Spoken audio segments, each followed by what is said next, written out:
অনুশীলনে বেশ চুপচাপ সাইফুদ্দিন, তবে বল হাতে বদলে যায় মোড়ক। ক্রিকেট মাঠে পুরোপুরি আগ্রাসী এক ক্রিকেটার সাইফুদ্দিন। বল কি ব্যাট, দুই বিভাগেই স্বচ্ছন্দ সাইফ। বয়স ভিত্তিকে খেলেই নজরে পড়েন কোচদের। কিশোর থেকে তরুণ ক্রিকেটার, গল্পটা শোনা যাক সাইফের কণ্ঠেই। আমি যখন আন্ডার 15 খেলি তখন আমার ব্যাটিংটা ভালো ছিল, বোলিংটা এভারেজ ছিল।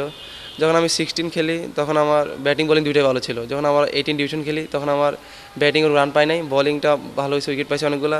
আসলে আমার ব্যাটিং বোলিং দুইটাই আমার জন্য খুব ইম্পর্টেন্ট, কোনো না কোনো একটা সাইড আমাকে ব্যাকআপ টানে। সো আমি দুইটা নিয়ে কাজ করি সবসময়, এবং আমি ব্যাটিং অলরাউন্ডার বলেন, বোলিং অলরাউন্ডার বলেন, দুইটাই আমি। প্রিমিয়ার লিগে ডিফেন্ডিং চ্যাম্পিয়ন আবাহনী, তারুণ্যে গড়া দলের অংশ হতে পেরে খুশি সাইফ। সব মিলিয়ে আমাদের টিমমেটটা অনেক গোছানো একটা টিমমেট, একে অপরের ভালো আন্ডারস্ট্যান্ডিং আছে, যার কারণে আমাদের টিম রেজাল্ট এখন পর্যন্ত ভালো। টিম যদি আমার কাছ থেকে 10 বলে 25 বা 30 রান আশা করি, আমি ওইভাবে খেলবো। তো টিম সিচুয়েশন অনুযায়ী আমি ওইভাবে খেলতে পছন্দ করি। স্বপ্ন দেখেন স্বল্প, তবে উপভোগ করতে চান ক্রিকেট। প্রিমিয়ার লিগ সহ আসন্ন সব টুর্নামেন্টে সামর্থ্যের সবটুকু দিতে চান সাইফ। পরের সিরিজটা নিয়ে আমি সবসময় চিন্তা করি, যদি এইচপিতে কল পাই ওইখানে প্ল্যান কী থাকবে, বা এনসিএল বা বিপিএল যদি খেলি ওইখানে কী খেলবো ওইটা নিয়ে প্ল্যান থাকে, বাট লং টাইম ওই প্ল্যানটা আমি করি না। তুমুল প্রতিযোগিতার সময়ে বিশেষত্ব তৈরি করাই মূল লক্ষ্য।